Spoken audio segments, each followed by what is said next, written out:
Hi hello నమస్తే welcome to hit TV. Hit TV చేస్తున్న అనేక సూపర్ హిట్ షోలలో భాగంగా మరొక సూపర్ హిట్ షోతో మీ ముందుకు వస్తున్నాను. అదే లైఫ్ ఈజ్ బ్యూటిఫుల్.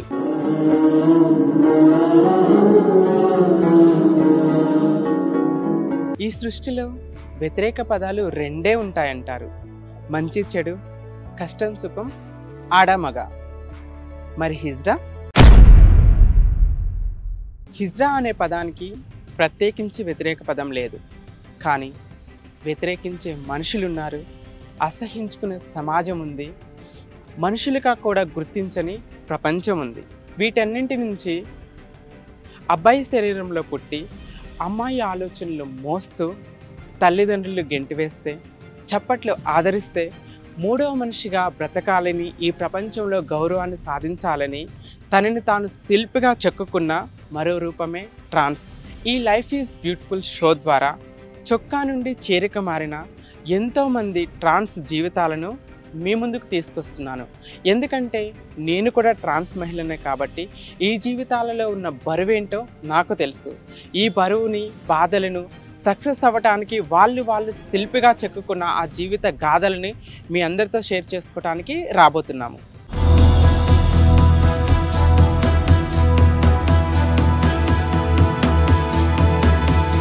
ఈరోజు ఒక స్పెషల్ ప్లేస్కి వచ్చాము. సో చాలామందికి సమాజంలో ఒక ప్రశ్నలు ఎప్పుడు వెంటాడుతూనే ఉంటాయి. ట్రాన్స్ అనగానే బెగ్గింగే చేస్తారా, సెక్స్ వర్కే చేస్తారా, వాళ్ళు కష్టపడి పని చేయలేరా, గౌరవంగా బ్రతకలేరా అనే ప్రశ్నలు ఎప్పుడు వెంటాడుతూనే ఉంటాయి. ఈ ప్రశ్నలన్నిటికీ సమాధానం చెప్పడానికి ఈరోజు మనం ఒక ఇంటర్వ్యూ చేయబోతున్నాం. తను ఎవరో కాదండి, ప్రేమ్ లీలా. తను jute bag maker. So Prem Leela creations start చేసేసి జూట్ బ్యాగ్ మేక్ చేయడంతో పాటుగా అనేక రంగాల్లో సాఫ్ట్వేర్ కంపెనీస్ నుండి అనేక చోట్ల జూట్ బ్యాగ్స్ని సేల్ చేస్తున్నారు. జూట్ బ్యాగ్తో పాటుగా పెయింటింగ్స్ కూడా వేస్తుంటారు ప్రేమ్ లీలా గారు. అసలు ప్రేమ్ లీలా గారు పుట్టింది పేద కుటుంబంలో అయినప్పటికీ కూడా తల్లిదండ్రుల ప్రేమ దొరికినప్పటికీ కూడా చప్పట్లు ఆదరించిన వేళన్నట్టుగా కమ్యూనిటీకి వచ్చి కమ్యూనిటీలో స్టార్టింగ్ తనకి ఏ మార్గం దొరకక సెక్స్ వర్క్ని చూస్ చేసుకున్నారనమాట. సెక్స్ వర్కర్గా కొంతకాలం పనిచేసిన తర్వాత so I want to live my respectable life, నా బ్రతుకు నేను గౌరవంగా బ్రతకాలి, సమాజంలో వస్తున్న ప్రశ్నలన్నిటికీ సమాధానం నేను ఇవ్వాలి. తను జూట్ బ్యాగ్ మేకర్గా తయారయ్యి ఎంతో మందికి ఆదర్శంగా నిలుస్తున్నారనమాట. మరింకెందుకు ఆలస్యం, ప్రేమలీలతో మాట్లాడి తన లైఫ్ స్టైల్ ఏంటి, తను జూట్ బ్యాగ్ మేకింగ్లోకి ఎందుకు వచ్చింది, సెక్స్ వర్కర్గా ఎందుకు మానేసింది, సో కమ్యూనిటీ ఎలా చప్పట్లు తను ఎలా ఆదరించాయి, ఫ్యామిలీ బ్యాక్గ్రౌండ్ ఏంటి, ఇవన్నీ విషయాలన్నీ కూడా తనతో మాట్లాడి తెలుసుకున్నాను.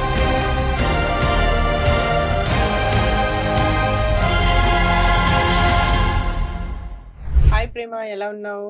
బాగున్నా హర్షిని. సో మేము హిట్ టీవీ ద్వారా లైఫ్ ఈజ్ బ్యూటిఫుల్ అనే ప్రోగ్రామ్ చేపట్టామన్నమాట. ఎందుకంటే every life beautiful, not only men life, not only female life, trans lifes కూడా చాలా బ్యూటిఫుల్గా ఉన్నాయి. సో ఈ ప్రోగ్రాంలో భాగంగా కొంతమంది అచీవ్ చేస్తున్నటువంటి ట్రాన్స్జెండర్స్ లైఫ్ జర్నీని మేము ప్రేక్షకుల ముందుకు తీసుకెళ్తున్నాం అనమాట లైఫ్ ఈజ్ బ్యూటిఫుల్ షో ద్వారా.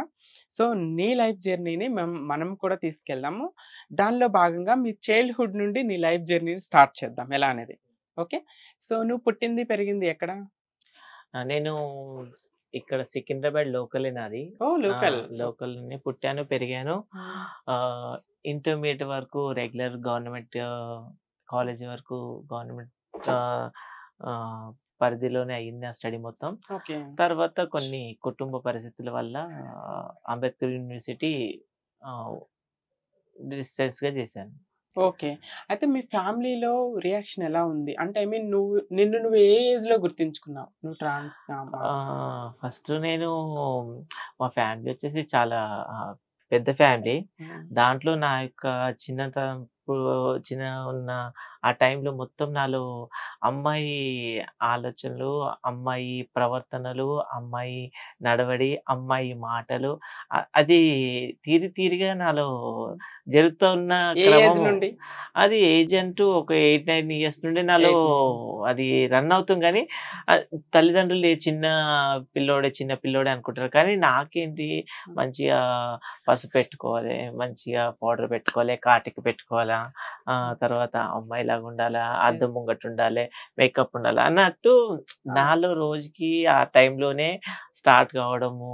ఆ విధంగా నేను రన్ చేసుకుంటూ మొదలు పెడుతూ నా యొక్క జీవనాన్ని ఫ్యామిలీలో ఆ విధంగా స్టార్ట్ చేశాను. కానీ నేను ఎప్పుడైతే ఈ యొక్క జర్నీ నేనొక ట్రాన్స్ అనే ఒక వ్యక్తిని ఎప్పుడైతే నేను నా యొక్క వయసు 17, 18 సంవత్సరాలు ఎప్పుడైతే ఏర్పడ్డాయో, వచ్చాయో, ఓకే. అప్పుడు నేను నిర్ధారించుకున్న నాలో నేను ఒక వేరే అంటే నేను నా యొక్క ఆశ ఏదో, నా కోరికేదో చంపుకోకుండా నేను గూడా ఒక నార్మల్ వ్యక్తి ఏ విధంగా జీవిస్తున్నాడో నేను గూడా జీవించొచ్చు అనే ఒక నిర్ధారణ నేను తీసుకోవడం జరిగింది. తర్వాత ఆ విధంగా నేను ఇంటర్మీడియేట్‌లోనే నా ఫ్రెండ్స్ కొంతమంది కలవడం, తర్వాత ఆ ఫ్రెండ్స్ తోటి నా యొక్క స్టడీ జరుగుతున్నప్పుడు మాకు నాలాంటి వ్యక్తులు, కొంతమంది వ్యక్తులు ఇక్కడ పారడైస్ దగ్గర కొంతమంది వ్యక్తులున్నారు, కమ్యూనిటీ వ్యక్తులు. వాళ్ళతో స్నేహ భావాలు ఏర్పడడము, వాళ్ళ యొక్క లైఫ్ నువ్వు ఇంటర్మీడియేట్ చదివేటప్పుడు. యెస్. ఓకే. వాళ్ళ యొక్క ఏమంటారు, వాళ్ళ యొక్క లైఫ్ స్టైలు, వాళ్ళ యొక్క వీధి విధానాలు అన్నీ చెప్తుంటే సేమ్ డిట్టో నాలాగే అనిపించింది.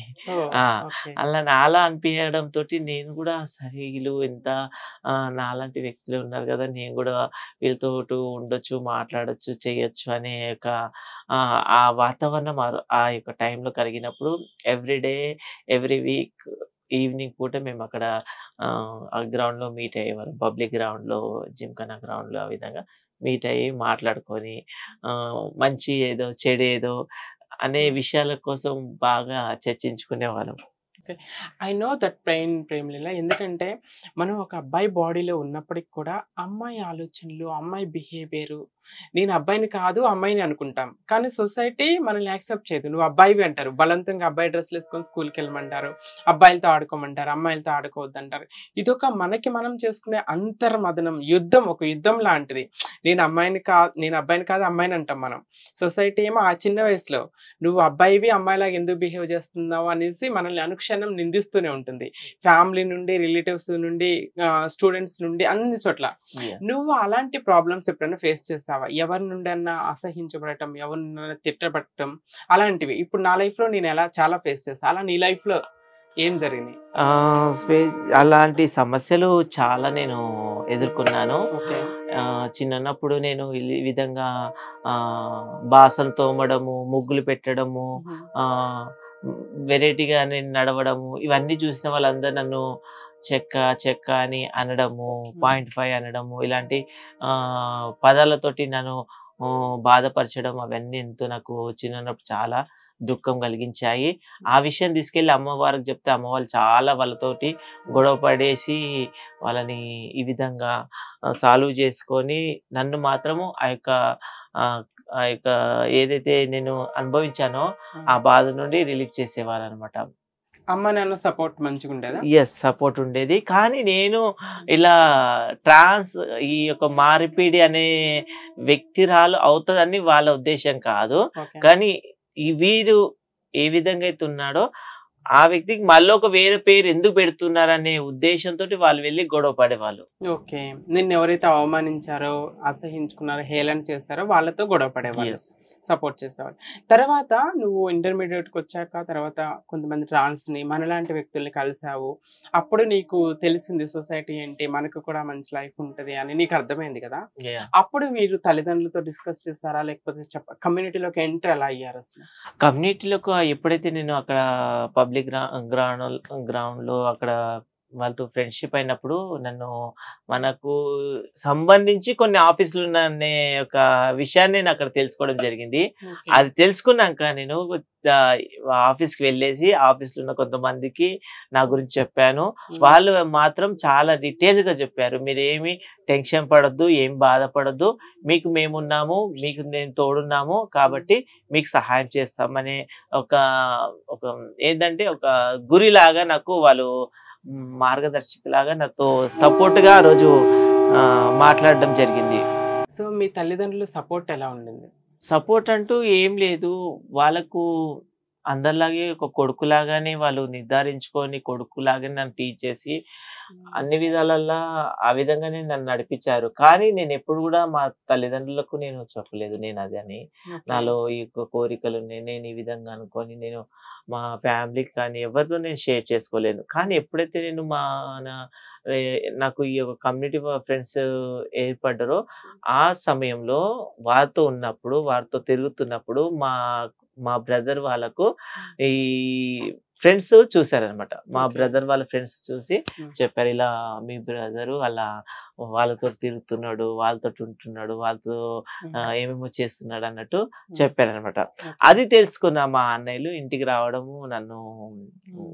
అవమానంగా మాట్లాడడం, ఫస్ట్ ఆఫ్ ఆల్ ఓకే. అవమానంగా మాట్లాడడం, తర్వాత అమ్మ నాన్నకి చెప్పినాక డ్యాడీ కోపం చేయడం, మమ్మీ కొట్టడం జరిగింది. కొట్టారు. హ్మ్. ఎందుకంటే తల్లిదండ్రుల యొక్క ఆలోచన ఏంది, సా ఈ యొక్క కొడుకులాగానే ఎళ్ళాలనే ఆలోచన. హ్మ్. కానీ ఎవరు "నువ్వు అట్లెళ్తున్నావు, అది నువ్వు మా ఇంట్లో కాదని" వెలగొట్టే రకము అప్పుడు లేదు కాబట్టి, నన్ను ఆ వయసులోనే మా తల్లిదండ్రులు గద్దించారు.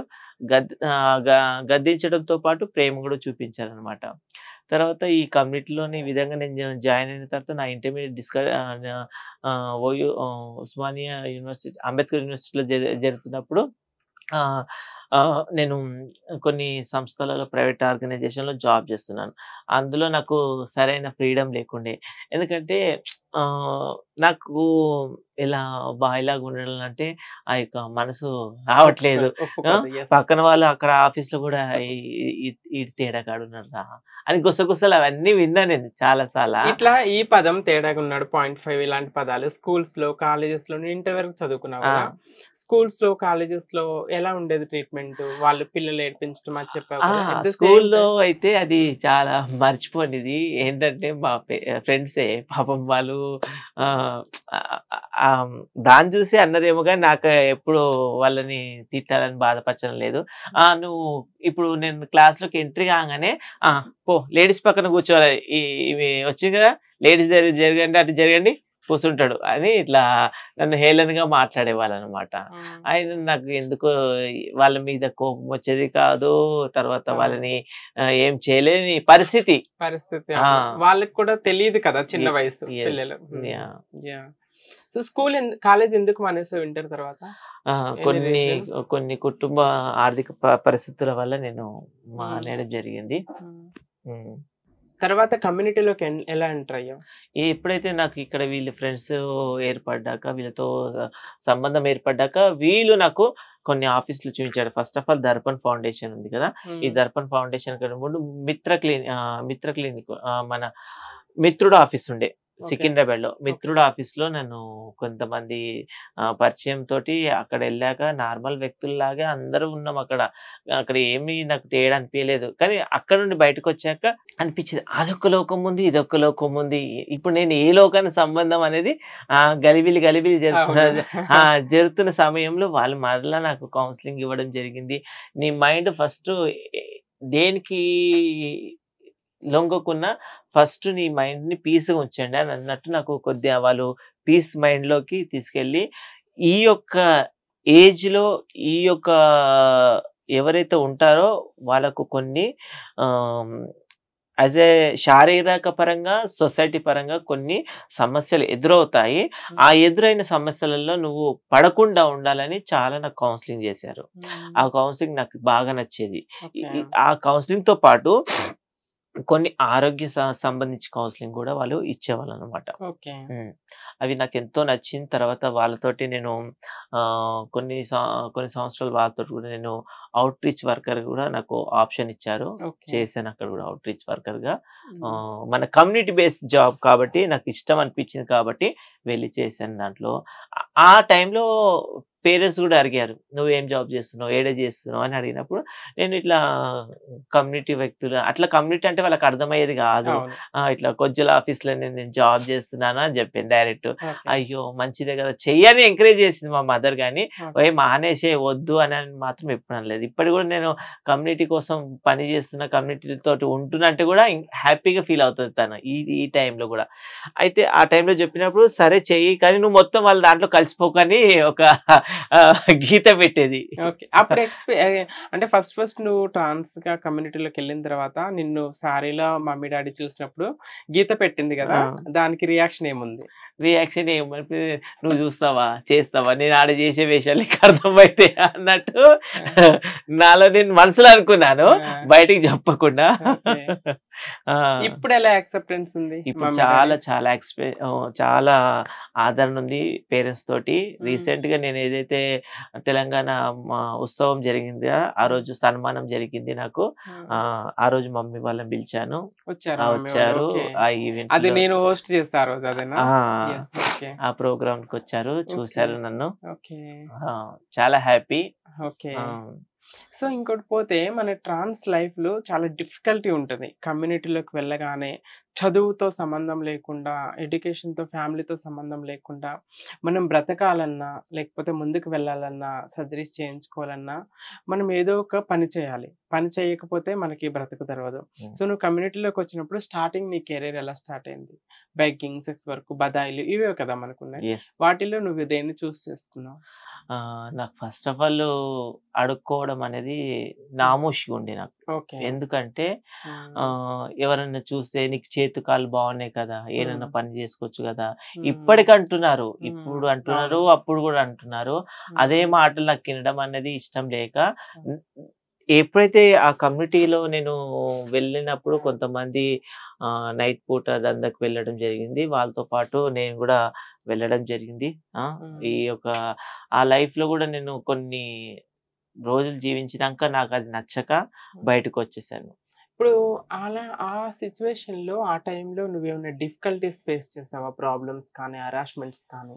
చాలా చాలా ఆ టైంలో నాకు ఒకటి ఏంటంటే నా మనసు నా మీద లేకపోయిండేది. ఇది చేసింది నేను దేనికోసం చేస్తున్నా అనే ఒక క్వశ్చన్ వచ్చేది. రెండోది వచ్చేసి ఎవరు నన్ను ఇక్కడికి వచ్చి నన్ను గుర్తుపట్టి నన్ను ఏ విధంగా అవమానిస్తారనేది అలాంటి క్వశ్చన్లు వచ్చేది. మూడోది వచ్చేసేసి ఏ వ్యక్తి వచ్చి నన్ను ఎక్కడి నుండి నన్ను చంపుతాడు, ఎక్కడి నుండి నన్ను ఇబ్బంది పెడతాడనే ఒక భయమైన యొక్క వాతావరణం నాలో కలిగింది. అంటే చంపటం సెక్స్ వర్క్‌లో మనం చూస్తా ఉంటాం కదా! చంపటము, గ్యాంగ్ రేప్స్ జరగటం, సెక్స్ వర్క్ వెళ్ళిన ట్రాన్స్ మహిళలకి రేప్ అయితే జనాలు నువ్వు నీకు రేప్ ఏంటి అని అనుకునే సిచ్యువేషన్స్ మనం చాలా ఫేస్ చేస్తాం. సో నువ్వు సెక్స్ వర్కర్‌గా ఉన్నప్పుడు ఇలాంటి సిచ్యువేషన్స్ కానీ, నీ కళ్ళ ముందు అలాంటి సిచ్యువేషన్ జరగటం కానీ, నువ్వు ఇలాంటివి ఏమన్నా ఫేస్ చేయడం జరిగిందా? నాకైతే అలాంటి సిచ్యువేషన్ నేను ఎవరి ముందు చూడలేదు, నాకు జరగలేదు. ఎందుకంటే నేనంటేనే చాలా మందికి భయం అక్కడ. నన్ను చూస్తే ఎందుకు భయం? ప్రేమించే వాళ్ళు ఉన్నారు, నన్ను చూసి పారిపోయే వాళ్ళు కూడా ఉన్నారు. ఎందుకు భయం అంటే నేను డైరెక్ట్ ఇంటికి వెళ్ళిపోతాను. అంటే మనకి తెలియని వాళ్ళు కూడా తెలుసుకుంటాను నేను.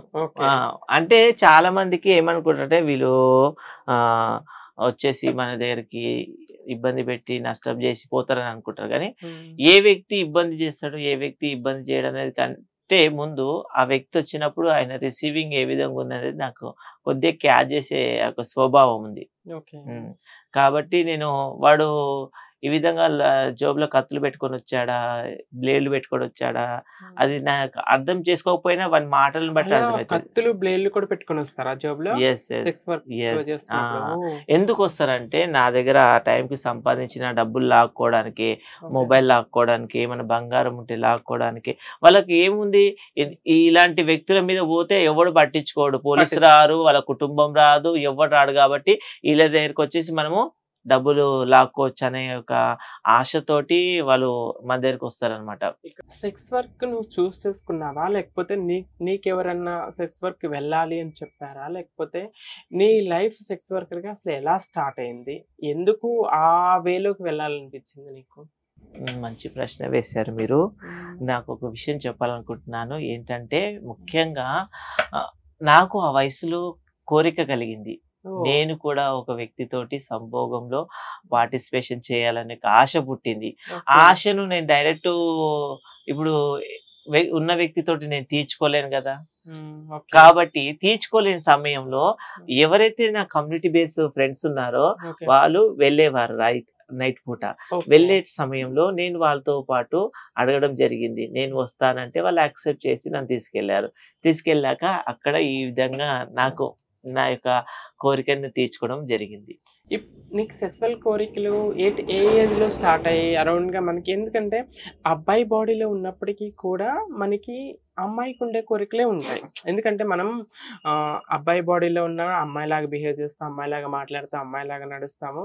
కోరికలు కూడా అమ్మాయిలాగే ఉంటాయి. ఫర్ ఎగ్జాంపుల్ మన నీకు 17, 18 ఇయర్స్ ఉన్నప్పుడు అబ్బాయి బాడీలో ఉన్నావు.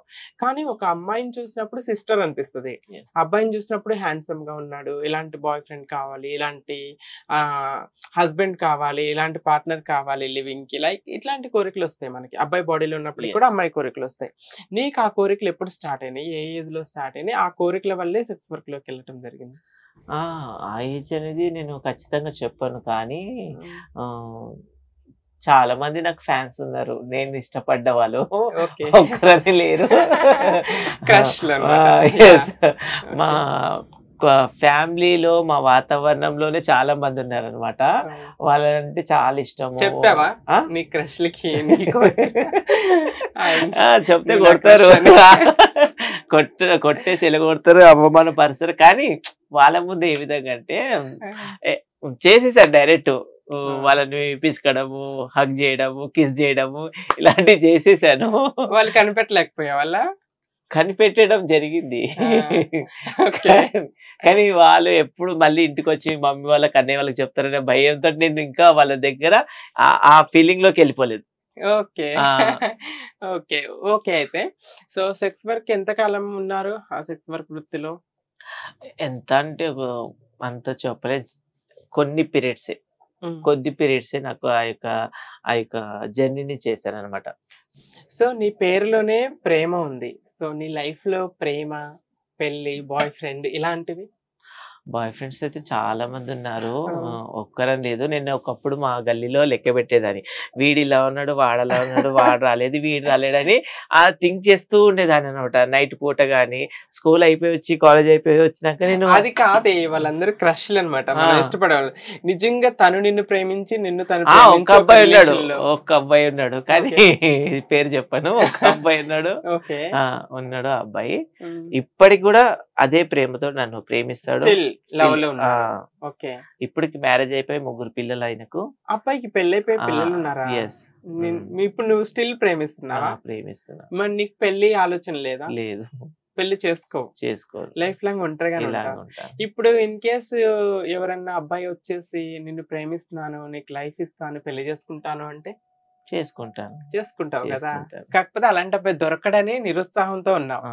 అందుకే పెళ్లి చేసుకోను అంటున్నావు. ఆ జర్నీ చాలా ఇయర్స్ గదా! హ్మ్. ఆయన సినిమాకి తీసుకుపోయేవాడు. హ్మ్. ఆటోలో ఎక్కడెక్కడో నన్ను తిప్పేటోడు. హ్మ్. ఏదైనా కావాలంటే తెచ్చిచ్చేటోడు. హ్మ్. ఏ టైంకి మనకి ఇది అవసరం ఉందనగానే హ్మ్. వచ్చేసేవాళ్ళు. మరి ఎందుకు నీతో కట్ చేస్తే ఆ అమ్మాయిని పెళ్లి చేసుకున్నారు? రీజన్? నాకిష్టం లేదు గదా! పెళ్లి అనేది. ఓకే. హ్మ్. నువ్వే నో చెప్పావు. హ్మ్. ఓకే. ఇకపోతే ఇప్పుడు నీ లైఫ్ అనేది ఒక బ్యూటిఫుల్‌గా నువ్వు డిజైన్ చేసుకున్నావు. సెక్స్ వర్క్‌లో నుండి అసలు జూట్ ప్యాక్ మేకింగ్‌లోకి రావాలి అని ఎందుకు అనిపించింది నీకు? నేను కూడా ఒక ట్రాన్స్‌గా నేను జీవిస్తున్న సమయంలో సొసైటీ నుండి ఎన్నో ఎదురులు, ఎన్నో బాధలు, ఎన్నో కష్టాలను రుచి హ్మ్. చూశాను. ఓకే. వాటన్నిటి నుండి నేనేదో సాధించాలా, హ్మ్. నేను కూడా ఒక నా కాళ్ళపై నిలబడాలనే ఒక తలంపు నాకు రావడం జరిగింది. ఓకే. దాని ప్రకారంగా చాలా నేను ఈ యొక్క జూట్ కంటే ముందు చాలా వర్క్స్ నేను నేర్చుకున్నాను. ఓకే. కానీ దాంట్లో సపోర్ట్ లేకుండే, సక్సెస్ లేకుండే. ఓకే. కాబట్టి అవి నార్మల్‌గా ఏం వదిలేసాను. వర్క్స్ నేర్చుకున్నావు నేను దీనికన్నా ముందు? నేను ఎప్పుడైతే నేను స్టడీ అయిపోతున్న సమయంలో కొన్ని స్కూళ్ళల్లో నేను విద్యా వాలంటరీగా నేను వర్క్ చేశాను. ఓహ్! నైస్. దెన్ మన కొన్ని కంపెనీలలో హౌస్ కీపింగ్ సూపర్వైజర్‌గా చేశాను. హ్మ్. ఇవి అయితున్న తర్వాత నేను డ్రాయింగ్ ఏయడం కూడా నేర్చుకున్నాను. డ్రాయింగ్ నేర్పియడము. ఓకే. ఇవి వీటి వల్ల నాకు ఏం అనిపియలేదు. నాకంత హ్యాపీనెస్ అనిపియలేదనమాట. హ్మ్. తర్వాత కమ్యూనిటీలోనే ఉన్నప్పుడు కొంతమంది ఫ్రెండ్స్ ఏం చేశారు, ఈ యొక్క నీ యొక్క టాలెంట్‌కి సరైన స్కిల్ ఒకటి తెలంగాణ ప్రభుత్వం వాళ్ళు చేస్తున్నారు. మరి మీరు వెళ్లి నేర్చుకుంటారా అంటే తప్పకుండా నేను అప్లై చేసి ఆ యొక్క ట్రైనింగ్ 45 డేస్ ట్రైనింగ్ కి వెళ్ళడం జరిగింది. 45 డేస్ ట్రైనింగ్ అయిందా? Yes. ట్రైనింగ్ తర్వాత మళ్ళీ ఏమి అవకాశాలు కల్పించారు? ఆ ట్రైనింగ్ అయిపోయాక వాళ్ళ అవకాశాలు అంటూ 1 ఇయర్ వేజెస్ తోటి మమ్మల్ని అక్కడే స్టే ఫండ్ తోటి అక్కడే మమ్మల్ని ఉంచి ఒక 1 ఇయర్ వరకు మమ్మల్ని ఇంకా వీళ్ళని వదిలేయకుండా వీళ్ళని డెవలప్ చేయాలనే ఉద్దేశంతో ఇంకా రన్అప్ తోటి మమ్మల్ని ముందుకు తీసుకొచ్చారనమాట. ఓకే. ఇప్పుడు నువ్వు జూట్ బ్యాగ్ మేకింగ్స్ తో పాటుగా ఇంకేం చేస్తున్నావు? ఈ జూట్ బ్యాగ్ తో పాటు నేను మన డ్రాయింగ్ పెయింటింగ్ చేస్తున్నాను. ఓకే. నేను టై అండ్ డై కూడా చేస్తున్నాము. Okay. Tie colours. And dye. Yes. Okay. అది ఎలా సేల్ చేస్తావు టై అండ్ డై కానీ? ఇప్పుడు అది స్టార్ట్ చేయడానికి కొద్దిగా ఆర్థిక పరిస్థితుల వల్ల దాన్ని ఇంకా స్టార్ట్ చేయలేదు మేము. ఓకే. దాని కూడా కొద్దిగా టైం ఉంది. నీవి కొన్ని వీడియోస్ చూస్తాను నేను. సాఫ్ట్వేర్ కంపెనీస్ లోకి వెళ్ళి స్టాల్స్ పెట్టి జూట్ బ్యాగ్స్ వీటి గురించి అవేర్నెస్ కల్పించడం, సేల్ చేయడం జరుగుతుంది. వాటి వల్ల అసలు ఏంటి యూస్? సాఫ్ట్వేర్ కంపెనీస్ లో అసలు స్టాల్స్ ఎందుకు పెడతావు? సాఫ్ట్వేర్ కంపెనీలో ఎందుకు స్టాల్ పెడుతున్నామంటే సాఫ్ట్వేర్ కంపెనీలో వర్క్ చేసే వాళ్ళందరికీ అసలు టైం దొరకదు.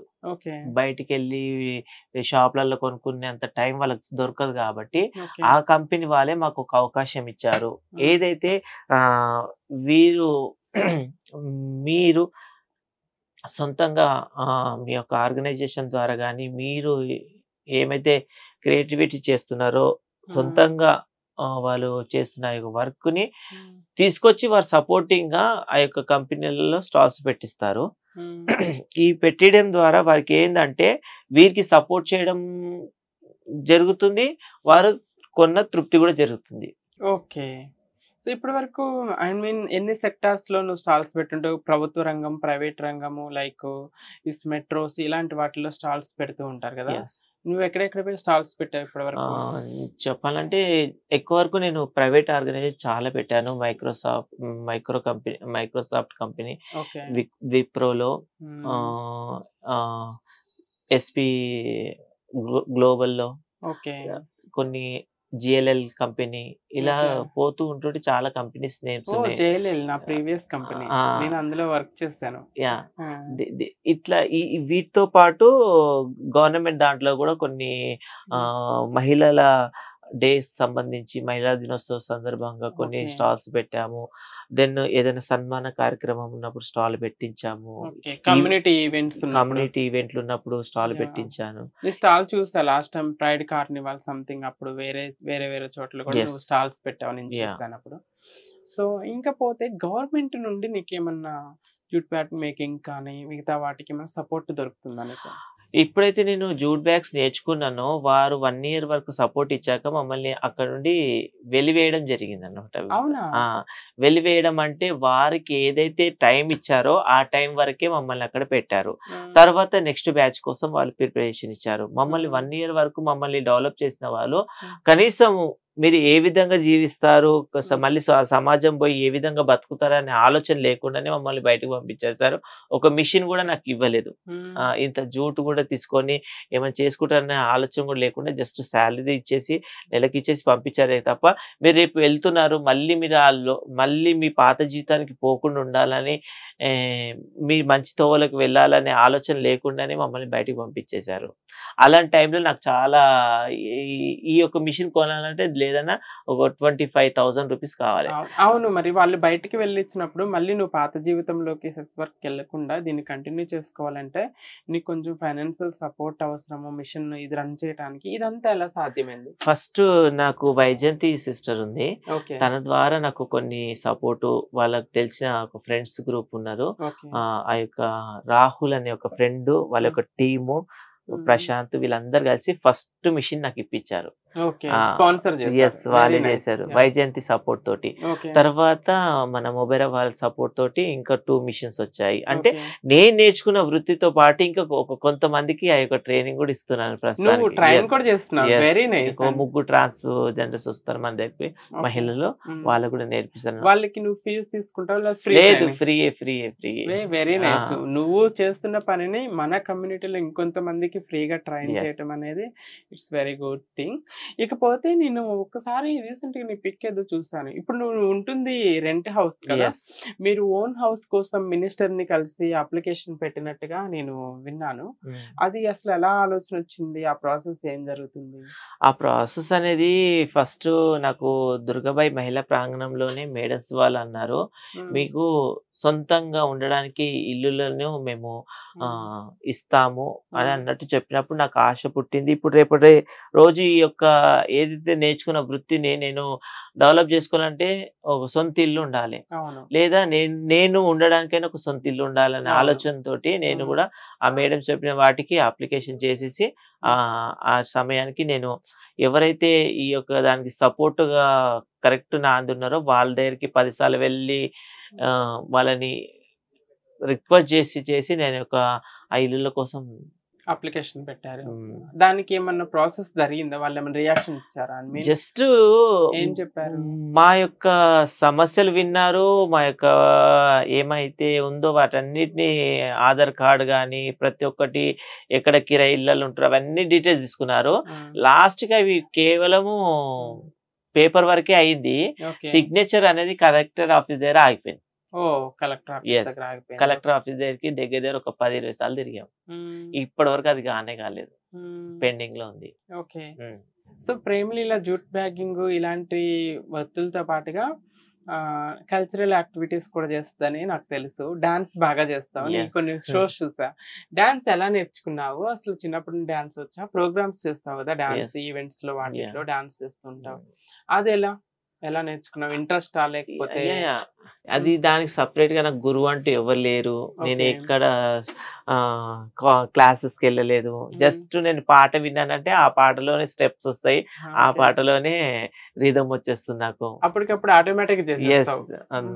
ఇంకా డాన్స్ ఇంకా నేర్చుకోవాలి. లేకపోతే ఇంకేమైనా ప్రోగ్రామ్స్ చేయాలి అఫీషియల్‌గానే ఏమన్నా ఉందా? లేకపోతే జస్ట్ చాలా. ఫంక్షన్స్‌లో చేయటం లేదు. లేదు. ఇంతేనా? లేదు. నాకు ఒక గోల్ ఏంటంటే నేను ఏదైతే నేర్చుకుంటానో దాని ద్వారా దాన్ని 10 మందికి పంచాలని ఆశ. ఇప్పుడు జూట్ బ్యాగ్ ఇప్పుడు మేకింగ్ ద్వారా. ఏదైతే జూట్ బ్యాగ్ నేర్చుకున్నానో ఆ హ్మ్. జూట్ బ్యాగ్ ఇప్పుడు ముగ్గురికి నేర్పిస్తున్నాను. ఈ హ్మ్. ముగ్గురితో పాటు ఈ నెక్స్ట్ ఇంకా టై అండ్ డై కూడా ఉంది. ఆ టై అండ్ డైతో పాటు అది కూడా నేర్పియాలి. ఇప్పుడు నాకు కొంతమంది సపోర్ట్ వస్తున్నారు కానీ సరైన సపోర్ట్ లేదు. ఆ హ్మ్. సపోర్ట్ లేక మా ఈ యొక్క ఏరియాలో కొంతమంది మహిళలు కూడా నేర్పిద్దామన్న ఆలోచన ఉంది. ఈ ఏరియాలో. ఈ ఏరియాలో. ఆ ఓకే. మహిళలందరూ ఇక్కడ మనకు ఆహ్, హ్మ్. ఏమంటారు చిన్న పిల్లలు అంగన్వాడికి సంబంధించి ఒక ప్లేస్‌లో మిషన్స్ అన్నీ పెట్టుకోవడానికి అడిగారు. ఓకే. కానీ అక్కడ ప్రజలు కొంతమంది దాన్ని పెట్టనీయకుండా చేస్తున్నారు. అవునా? హ్మ్. మరి దీనికి నీకు ఎలాంటి సపోర్ట్ కావాలనుకుంటున్నావు? ఏముంది ఎవరైతే అధికారులు ఉన్నారో వాళ్ళ సపోర్ట్ ఉంటే ఖచ్చితంగా ఇది నడుస్తుంది. హ్మ్.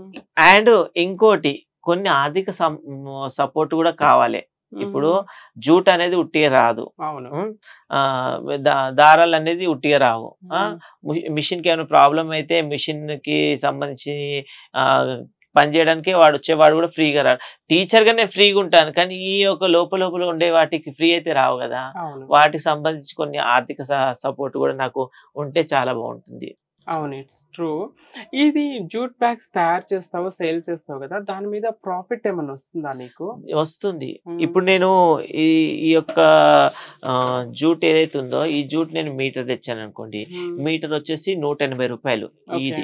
ఇది హ్మ్. ఈ యొక్క జూట్‌లో 2 రకాలుంటాయి మళ్ళీ. ఓకే. ఇది Calcutta jute, local jute. Okay. Local jute చాలా బావుంటుంది. గట్టిగుంటుంది. కలకత్తా జూటు అనేది నెల, వారం రోజులలో చినిగిపోతది. ఓకే. మనకు రోడ్ల మీద అమ్ముతుంటారు కదా! అది హ్మ్. కలకత్తా జూటు. అవి బల్క్‌లలో తెస్తారు. ఓకే. వాళ్ళ ఇష్టం వచ్చినట్టు తక్కువలో రూ. 75, రూ. 85, రూ. 60కి అమ్మేస్తారు. హ్మ్. అది 2 నెలల్లో, 15 రోజులలో చినిగిపోతది. కానీ ఇది మాత్రము హ్మ్. స్ట్రాంగ్‌గా 1 ఇయర్, 1 ½ ఇయర్ దాకా ఖచ్చితంగా నడుస్తది. ఈ ఈ యొక్క జూటు. ఓకే. కాబట్టి ఈ యొక్క జూట్‌కు రేట్ ఎక్కువ. ఈ హ్మ్. యొక్క జూట్‌ని మేము వ వన్ ట్వ ₹180 తీసుకొచ్చి మీటర్. హ్మ్. దీంట్లో ఏ మోడల్ సంబంధించింది అయితే పడుతుందో హ్మ్. ఈవెన్ ఇప్పుడు మనకు 16/16 బ్యాగ్ అనుకోండి. హ్మ్. అందులో 3 వస్తాయన్నమాట. ఓకే. 3 పీసెస్ వస్తాయి. 3 పీసెస్‌ని మనము ఆహ్, స్టిచ్ చేసి ఒక్క 16/16 బ్యాగ్ వచ్చేసి మనం ఎంతకు అమ్ముతామంటే ₹160కి అమ్ముతాం.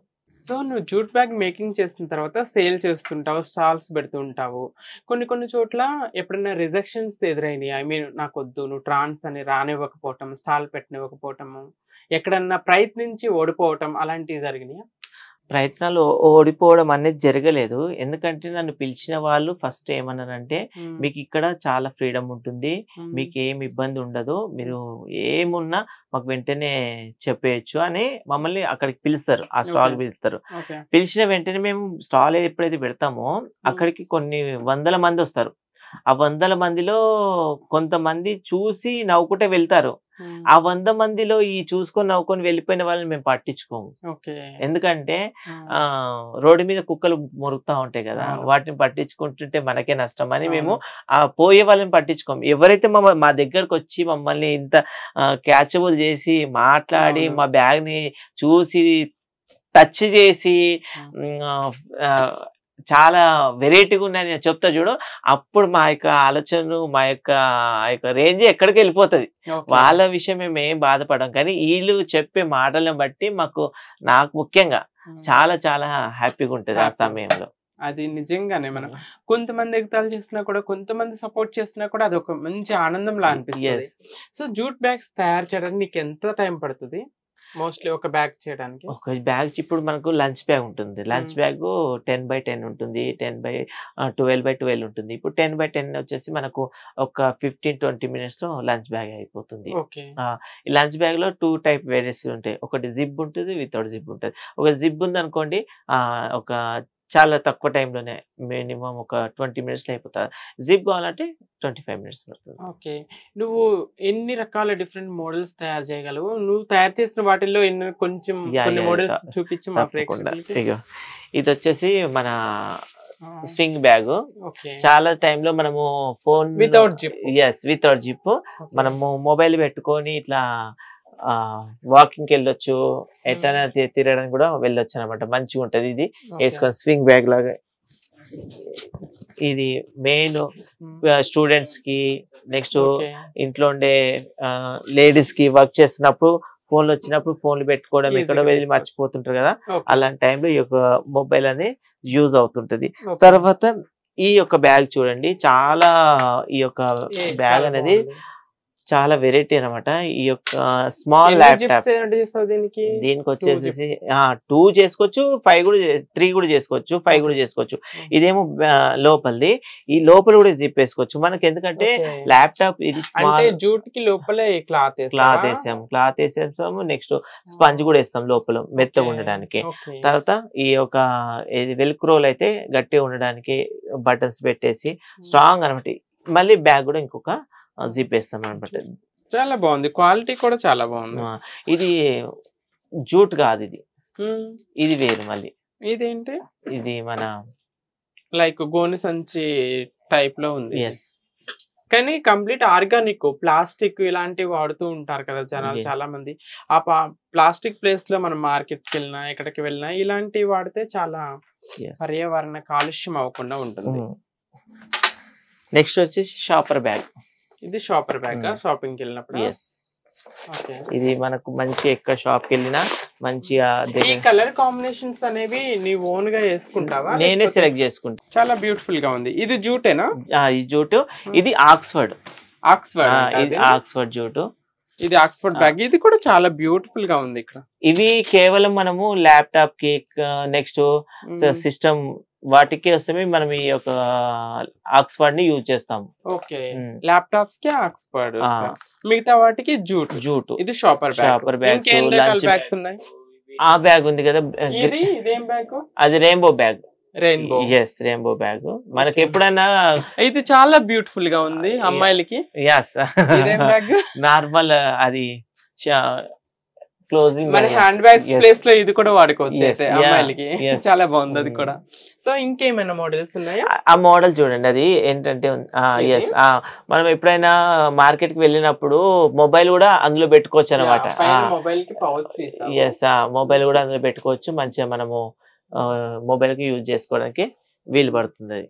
ఓకే, సో బ్యూటిఫుల్ డిజైన్స్ తయారు చేస్తున్నావు, రకరకాల బ్యాగ్స్ తయారు చేస్తున్నావు. ఇందులో నీ ఓన్ క్రియేషన్స్ ఏమన్నాయో? ఇవన్నీ కూడా నువ్వు ట్రైనింగ్ తీసుకున్నవేనా? ఇవన్నీ ట్రైనింగ్ లో వేరుంటది. నా సొంతంగా అక్కడ ఎప్పుడైతే మా మేడమ్స్ కూడా డిఎం లక్ష్మి గారు డిస్ట్రిక్ట్ మేనేజర్, ఆమె కూడా అనేది క్రియేటివిటీ చేయాలంటే ప్రేమలీల అనేవాళ్ళు. అంటే ఒక కొత్త మోడల్ ని నేను తయారు చేయాలంటే ఫస్ట్ నేనే అక్కడ మేము ఎవరైతే 9 మంది ట్రైనింగ్లు ఉన్నామో ఒక జూట్ నుండి కొత్తగా ఏదైనా మంచి మోడల్ కుట్టాలన్నా నేనే. అలా నాకు మంచి పేరు సంపాదించుకున్నా. ఇప్పటికైనా నాకు నచ్చింది అనుకో, ఇప్పుడు ఇక్కడ వెనక సైడ్ ఉంది ఒకటి, ఇది ఇది అసలు ఎవరు జనరల్ కుట్టుకోరు, నాకు నచ్చిందని అన్ని రకాల స్టఫ్స్ ఇవి పెట్టుకోవడానికి, బుక్స్ లాంటి పేపర్స్ లాంటివి పెట్టుకోవడానికి ఇది నీ క్రియేషన్. అలాగే మా ఇంట్లో స్పూన్స్ పెట్టుకుంటాం కదా, స్పూన్స్ పెట్టుకునేది కూడా నేను అది కూడా కుట్టాను. అందుకనే ఇంత క్రియేటివిటీ ఉంది కాబట్టి ప్రేమలీల క్రియేషన్ స్టార్ట్ చేస్తాం. ఇది ఒక హ్యాండ్ పర్స్ లేడీస్ కి బాగుంది. మేకప్ వేసుకుని పోవడానికి మేకప్ బాక్స్ ప్లేస్ లో జూట్ బ్యాగ్ మేకప్ వేసుకోవచ్చు. దెన్ ఇంకోటి ఇందులో మెడిసిన్స్ కూడా పెట్టుకోవచ్చు, అన్ని రకాల. ఇది కూడా నువ్వు ఓన్ గానే తయారు చేస్తావు. మెన్స్ కి షేవింగ్ కిట్ కూడా పెట్టుకోవచ్చు దీంట్లో. ఓకే, మల్టీ యూసెస్ వస్తుంది. సో నువ్వు ప్రేమలీల క్రియేషన్స్ అని స్టార్ట్ చేసావు కదా, ఇది పర్పస్ ఏంటి, ఎందుకు స్టార్ట్ చేసావు ప్రేమలీల క్రియేషన్స్ అనేది? చాలా మంది నేను ఏదైతే సాఫ్ట్వేర్ కంపెనీలలో పోతున్నప్పుడు మీరు ఇలా నార్మల్ గా వేరే వ్యక్తుల ద్వారా థర్డ్ పార్టీ ద్వారా మీరు మా కంపెనీలోకి వస్తున్నారు కదా, మా కంపెనీకి అలా రాకుండా డైరెక్ట్ మీ అంతలో మీరే ఒక ఆర్గనైజేషన్ స్టార్ట్ చేయండి, మీరు డెవలప్ కాండి, దానికి మేము సపోర్ట్ చేస్తామని అక్కడ కొన్ని కంపెనీలు ఏవైతే అన్నారో వాళ్ళందరి యొక్క ఇంప్రెషన్ తోటి నేను ప్రేమలీల క్రియేషన్స్ ని ఉద్యమంలో రిజిస్ట్రేషన్ చేయించాను ఫస్ట్. అది మన ఇండియాలో ఎక్కడైనా చెల్తా అనమాట. ఆ ఉద్యమం రిజిస్ట్రేషన్ తర్వాత next NSA registration, small industry company లాగా నేను ఆ ఇండస్ట్రీ కంపెనీలలో కూడా రిజిస్ట్రేషన్ చేయించాను. స్మాల్ ఇన్వెస్ట్మెంట్ కంపెనీస్ ఇవి ఉన్నాయి కదా, అవి లోన్స్ వగైరా ప్రొవైడ్ చేస్తాయి ఇలాంటి చిన్న పరిశ్రమలకి. అలాంటి లోన్స్ ఏమైనా తీసుకున్నారా మీరు? ఇప్పటి వరకు నేను తీసుకోలేదు. రీసెంట్ గా గవర్నమెంట్ కొన్ని ఇస్తాం అనే ఆశ చూపించారు కానీ నాకు ఇప్పటివరకు ఇవ్వలేదు. ఎన్నో అప్లై చేశాను కానీ నాకు ఇవ్వలేదు. ఓకే, ఇంకా నీ ఏమేంటి అసలు, నీ బిజినెస్ ఎలా డెవలప్ చేయాలని నీ ఆలోచనలు ఉన్నాయి? ఎలా నేను ఈ యొక్క బిజినెస్ ని ఒక మంచి ప్లేస్ లో నా సొంత ఇల్లులో నేను నాకు గవర్నమెంట్ సపోర్ట్ కానీ ఇతరుల సపోర్ట్ వల్ల కానీ నాకు లభిస్తే, అది నాకు ఒకవేళ కలిగితే ఆ ఇంట్లోనే ఉండి నేను కొంతమందికి ఒక ట్రైనింగ్ ఇచ్చి వాళ్ళకు కూడా నేను సపోర్ట్ గా ఉండాలని ఆశిస్తున్నాను. Okay, at the same time ఈ బిజినెస్ ని ఎలా ముందుకు తీసుకెళ్లాలనుకుంటున్నావు? జూట్ బ్యాగ్ ఆర్డర్స్ ఎలా వస్తున్నాయి నీకు? ఆర్డర్స్ ఇంకా పెరగాలంటే ఏం చేయాలి? ఈ బిజినెస్ ఇంకా ముందుకు ఎలా తీసుకెళ్లాలని ప్లానింగ్స్ ఉన్నాయి నీకు? నాకు ఫ్రెండ్ ఒక అతను ఉన్నాడు, నాకు ఎల్జిబిటీ కమ్యూనిటీ ఉంది, సిద్ధార్థ్ అని. తను ఏం చేస్తున్నాడంటే ఇప్పుడు నాకు ఈ యొక్క స్మాల్ ఇండస్ట్రీ కంపెనీకి సంబంధించి లోన్లు ఏ విధంగా మనం పొందుకోవచ్చు, దెన్ ఈ యొక్క ప్రేమలీల క్రియేషన్ ని మార్కెట్ లోకి ఏ విధంగా ఇన్స్టాగ్రామ్ ద్వారా, ఫేస్బుక్ ద్వారా, ట్విట్టర్ ద్వారా ఏవైతే సోషల్ యాక్టివిటీస్ లో ఉన్నాయో, యూట్యూబ్ మీడియాస్ ఇవి ఉన్నాయో వీటన్నిటిలో నన్ను కొద్దిగా డెవలప్ చేయడానికి ఆయన ముందుకు వచ్చారు. ఆయన సపోర్ట్ తీసుకుంటున్నాను. ఈ విధంగా ఇప్పటివరకు నాకు వాటిపైన అంత ఆశ లేదు, అంత అవగాహన లేదు. అయితే ఈ సోషల్ మీడియా త్రూ ఇది ఒక గుడ్ ప్లాట్ఫామ్ అనమాట. ఎందుకంటే మనం చేసే ఏ పైన కూడా జనాల్లోకి త్వరగా వెళ్ళాలంటే సోషల్ మీడియానే బాగా యూస్ అవుతుంది. సోషల్ మీడియా త్రూ నీకు ప్రమోషన్స్ చేసుకుంటున్నావు ఈ బిజినెస్ సాధించడం కోసం. సో లాస్ట్ టైం నేను విన్నాను మెట్రో స్టేషన్స్ లో వాటిల్లో స్టాల్స్ పెట్టడానికి ఏమన్నా అవకాశాలు వస్తాయి మీకని, దాని గురించి ఏంటి? మెట్రో స్టేషన్ లో ఇప్పుడు స్టాల్స్ పెట్టాలంటే నాకు ఇప్పటివరకు అవకాశం రాలేదు. ఎందుకంటే ఆ మెట్రో స్టేషన్లలో వాళ్ళు డబ్బుని అడుగుతారు స్టాల్ కి. యాజ్ ఏ నేను ఒక ట్రాన్స్ వ్యక్తిరాలుగా ఇప్పుడు వాళ్ళు వేలల్లో అడుగుతారు. నా జూట్ బ్యాగ్ వచ్చేసి ఒకటి 150 రూపాయలు, లేదా 100 రూపాయలు, 70 రూపాయలు, 50 రూపాయలు ఉంటాయి. ఇలాంటి బ్యాగులు అమ్ముకుంటా నేను 10 బ్యాగులు పోతే 1000 రూపాయలు అవుతాయి. ఆ 10 బ్యాగులు పోకపోతే నేను 1000 రూపాయలు కట్టి నేను లాస్ పోతాను. కాబట్టి అలాంటి మెట్రో కానీ ఏవైనా ఇతర వ్యక్తులు ఇట్లా స్పాన్సర్ ఇట్లా మీరు స్టాల్ కు డబ్బులు పెట్టి కట్టాలి అని వస్తారు కదా, అలాంటి టైంలో నేను కొద్దిగా ఇబ్బంది పడడం జరుగుతుంది. ఓకే. పేమెంట్ చేసి స్టాల్స్ పెట్టుకోండి. ఎవరైతే ఫ్రీగా స్టాల్స్ పెట్టుకోవడానికి పర్మిషన్ ఇస్తారో అక్కడ పెడుతున్నారు. యెస్. సో ఆర్డర్స్ ఎలా వస్తున్నాయి? ఓకేనా?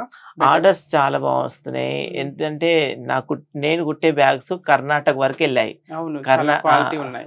కర్ణాటకలో కథాకళి ఒక టీచర్ ఉన్నమాట. ఆ టీచర్ వాళ్ళ స్టూడెంట్స్ కోసం 100 బ్యాగులు కుట్టించి తీసుకెళ్లారు. తర్వాత మన కమ్యూనిటీలో కొంతమంది గృహ ప్రవేశాలకు దీన్ని రీసెంట్ గా ఆ స్టిక్కర్ ఉంది కదా కింద పెట్టి, ఈ స్టిక్కర్ హోప్ FOF వాళ్ళు హోప్ ఫర్ హెల్త్. వాళ్ళు కూడా ఈ విధంగా ఆర్డర్ ఇచ్చి నా బిజినెస్ ని అక్కడ పేరు పెట్టారు, ప్రేమ్ లీలా క్రియేషన్స్ అని మీ నెంబర్ ఇచ్చారు.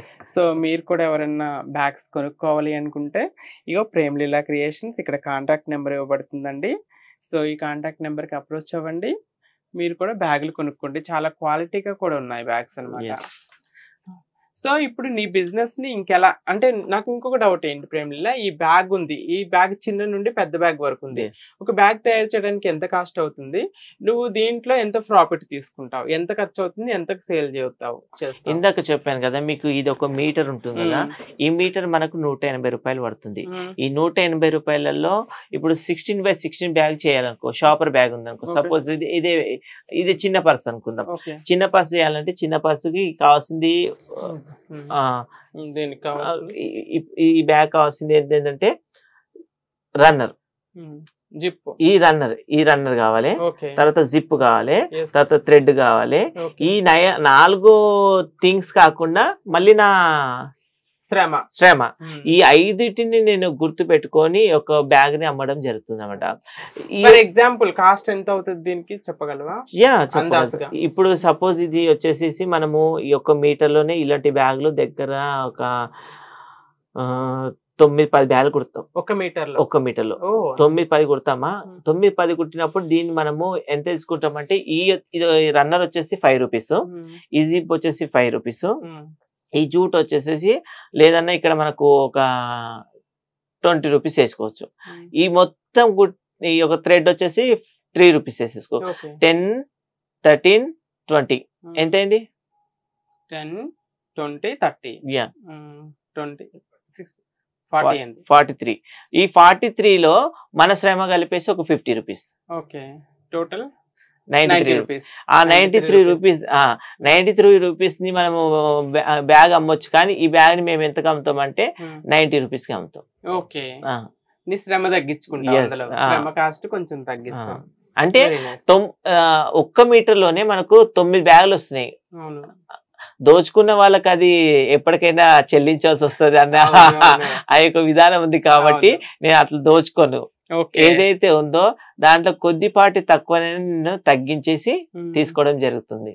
Okay, very nice. ఇకపోతే ఫైనల్ క్వశ్చన్, నీ గోల్ ఏంటి అసలు? నీ ఏమేంటి అసలు? ఏం అవ్వాలనుకుంటున్నావు? బిజినెస్ తో పాటు ఇంకేమైనా చేయాలనుకుంటున్నావా, లేకపోతే నువ్వేమైనా సాధించాల్సినవి ఇంకా ఉన్నాయా? అలాంటివి నాకైతే చాలా కోరికలు ఏం లేవు ప్రస్తుతానికి. ఈ జీవితంలో ఒకటి గోలు, ఏదైతే ఒక ట్రాన్స్జెండర్ గా నేను ఈ సొసైటీలో ఉంటున్నానో ఒక మంచి పారిశ్రామికవేత్తగా నేను అభివృద్ధి చెంది మంచి పేరు సంపాదించుకొని మంచి అవార్డు రివార్డ్స్ లో తోటి ఉండాలని నా ఆశ. ఓకే, డెఫినెట్లీ ఆల్రెడీ నువ్వు తెలంగాణ సంబరాలు అవార్డు తీసుకున్నావు. దానికి నేనే హోస్టింగ్ చేస్తాను, నేను చంద్రముఖి హోస్టింగ్ చేస్తాను, నాకు గుర్తుంది. ఇలాంటి అవార్డ్స్ ఇంకా నువ్వెన్నో తీసుకోవాలి. ఫిలిం ఇండస్ట్రీలో కూడా జోష్ అకాడమీ వాళ్ళు కూడా ఇచ్చారు. ఓ, జోష్ అకాడమీ వాళ్ళు ఎప్పుడది? రీసెంట్ గా ఇచ్చారు, అక్టోబర్ ఇచ్చారు. కంగ్రాచులేషన్స్. నువ్వు ఇంకా ఇలాంటి అవార్డ్స్ ఎన్నో తీసుకోవాలి. నీ బిజినెస్ లో నువ్వు అనుకున్న స్థానానికి ఇంకా ముందుకెళ్లాలని మా ఛానల్ తరపు నుండి మేము అందరం కోరుకుంటున్నాము. So all the best for your business and your bright future Premleela. So చూసారు కదండి ఇప్పటి వరకు. సో ప్రేమలీల అతి కష్టంలో వచ్చినప్పటికి కూడా, పేద కుటుంబం నుండి వచ్చినప్పటికీ కూడా కమ్యూనిటీ బేస్డ్ అయినటువంటి స్టార్టింగ్ తన కెరీర్ సెక్స్ వర్కర్గా తన కెరీర్ స్టార్ట్ అయినప్పటికీ కూడా, సో నేను ఏదన్నా సాధించాలి, నేను గౌరవంగా బ్రతకాలి అనే పట్టుదలతో, పట్టుదల ఉంటే మనిషి ఏదైనా సాధించగలరు. నాట్ ఓన్లీ మెన్ ఉమెన్ కాదండి, ట్రాన్స్ పర్సన్ కూడా తను ఎంతో సాధించగలదా అని ప్రూవ్ చేసుకుంటూ తన కాళ్ళ మీద తను నిలబడుతూ సో జూట్ బ్యాగ్ తయారు చేస్తూ ఇంకొంతమందికి జూట్ బ్యాగ్ మేకింగ్ని నేర్పిస్తూ ముందుకు సాగిపోతుంది. సో మరి ఇంకొక ఎపిసోడ్తో లైఫ్ ఈజ్ బ్యూటిఫుల్ ప్రేమలీల లైఫ్ అయితే చాలా బ్యూటిఫుల్గా నడుస్తుంది. ఎవరి లైఫ్ అయినా బ్యూటిఫుల్గానే ఉండాలి. సో లైఫ్ ఈజ్ బ్యూటిఫుల్ షోలో ఈరోజు మనం ప్రేమలీలాన్ని పలకరించాము. మరొక ఎపిసోడ్లో మరొక లైఫ్ ఈజ్ బ్యూటిఫుల్ షోలో ఇంకొక బ్యూటిఫుల్ ట్రాన్స్ పర్సన్ లైఫ్ జర్నీతో మీ ముందుకు వస్తాను. అంతవరకు స్టే ట్యూన్.